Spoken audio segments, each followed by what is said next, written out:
And electronic media మిత్రులందరికీ నమస్కారం. ఈరోజు ఇక్కడ ఆమదాలవలస నియోజకవర్గంలో ఈ పత్రికా సమావేశం పెట్టడానికి గల ప్రధానమైనటువంటి కారణం, ఆమదాలవలస ఎమ్మెల్యే కోన రవికుమార్ గారు గెలిచి ఈ రోజుకి దగ్గర 8 నెలలు అయింది. ఈ 8 నెలల కాలంలో ఆయన చేసినటువంటి నిర్వాహకం ఘనకార్యాలు ఏంటని ఒక్కసారి మనం బ్యాక్ చూసుకుంటే, చిన్న ఉద్యోగస్తులు ఇప్పుడు ఫీల్డ్ అసిస్టెంట్లు ఉన్నారు. వాళ్ళు దాదాపు ఒక 7-8 గ్రామాల్లో ఫీల్డ్ అసిస్టెంట్లను తీశారు. ఆ గ్రామాల పేర్లు కూడా చెప్తాను కావాలని. మిడ్ డే మీల్స్ చేస్తున్నారు, వాళ్ళు ఒక 5-6 గ్రామాల్లో తీశారు. నెక్స్ట్ సిఎఫ్ పిఎల్ దేవపేటలో సిఎఫ్ ఒక ఆవిడ ఉందండి, జయకుమార్ అని చెప్పేసి ఆవిడ.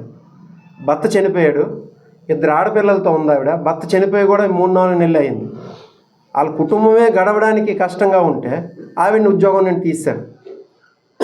అలాగే ఈ పాలిటెక్నిక్ కాలేజీల్లో పనిచేస్తున్నటువంటి అవుట్సోర్సింగ్ వాళ్ళని, కాంట్రాక్ట్ బేస్లో ఉన్న వాళ్ళని, ఇంకా స్కూల్లోన శానిటరీ వర్కర్లని, స్వీపర్లని, స్కూల్లో నైట్ వాచ్మెన్లని,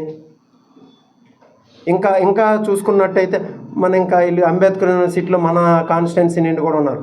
వాళ్ళని తీసేయమని లెటర్ రాయడం. ఇంకా పెన్షన్లు అయితే ఎన్ని పెన్షన్లు తీసేస్తున్నాడు.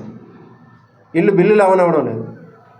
ఇంకా వైసీపీ కార్యకర్తలు అంటే చాలు, వాళ్ళ మీద ఏవో కేసులు బనాయించడం, ఎస్సీ ఎస్టీ కేసులు పెట్టించడం, జరగని దానికి ఎస్సీ ఎస్టీ కేసులు పెట్టించడం, గ్రామాల్లో తగాయిదాలు. చదువుకున్న యువకులు ఉన్నారు, వాళ్ళకేంటి ఈరోజు ఏదైనా చిన్న తగువైందంటే రేపు ఉద్యోగానికి ఇబ్బంది అవుతుంది. అలాగే ఈయన రాజకీయ స్వార్థం కోసం ఏం చేస్తున్నాడంటే వాళ్ళకు ఉద్యోగాలు రానివ్వకుండా వాళ్ళ భవిష్యత్తుని చెడగొడుతున్నాడు. ఇంకా